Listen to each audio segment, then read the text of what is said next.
Social media ఓ పదునైన కత్తి లాంటిదని, అది డాక్టర్ చేతిలో ఉంటే ప్రాణాలు కాపాడుతుందని, దొంగ చేతిలో ఉంటే ప్రాణాలు తీస్తుందన్నారు ఏపీ ప్రభుత్వ విప్ బొలిశెట్టి శ్రీనివాస్. సోషల్ మీడియాను కంట్రోల్ చేయడానికి ప్రత్యేక చట్టం తీసుకురావాల్సిన అవసరం ఉందన్నారు. రాజకీయ నాయకుల టార్గెట్గా సోషల్ మీడియాలో ట్రోల్స్ చేస్తున్నారంటూ చెప్పారు.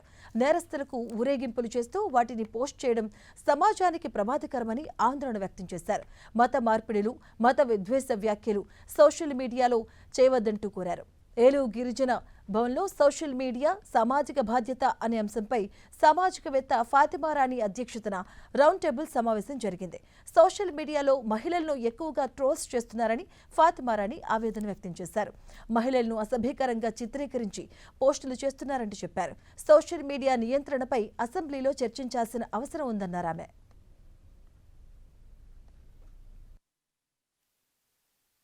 మహిళలకు భద్రత లేకుండా పోతుంది. సోషల్ మీడియాలో ఫొటోస్ని మార్ఫింగ్ చేయడం, అలాగే నెగిటివ్ కామెంట్స్ పెట్టడం, ట్రోలింగ్ చేయడం, ఇలా చేయడం వల్ల చాలా మంది మహిళలే కాదు, యువత కూడా ఆత్మహత్య చేసుకుంటున్నారు. చాలా డిప్రెషన్కు కూడా గురవుతున్నారు.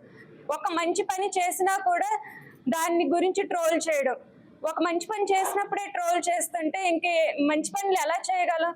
కాబట్టి మేమందరం కూడా మా సైడ్ నుంచి మేము సైన్ చేసి ఒక అప్లికేషన్ సార్కి ఇవ్వాలనుకుంటున్నాం. దయచేసి సార్ మీరు ఈ విషయాన్ని సీరియస్గా తీసుకొని రేపు శాసనసభలో ఈ విషయాన్ని ఒకసారి దీని గురించి చర్చిస్తారని మేము మీకు వేడుకుంటున్నాం.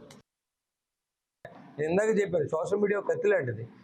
దాని హద్దు దాటి ప్రవర్తించకుండా, ఎదరు మనుషులను ఇబ్బంది పెట్టకుండా, సమాజ శ్రేయస్సు కోసం, కుల మతాల శ్రేయస్సు కోసం, భారతదేశం అంతా కలిసి ఉండే విధంగా, అన్ని మత ధర్మాలు కలిసి ఉండే విధంగా చేసే సోషల్ మీడియా వాళ్ళందరూ కూడా మనం ఎంకరేజ్ చేయాలి.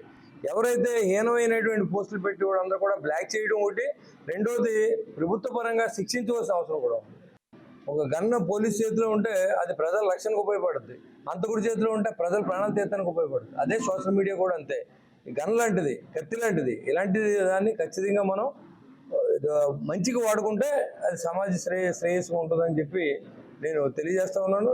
దీని మీద ఖచ్చితమైన యాక్షన్ కూడా తీసుకోవాలి.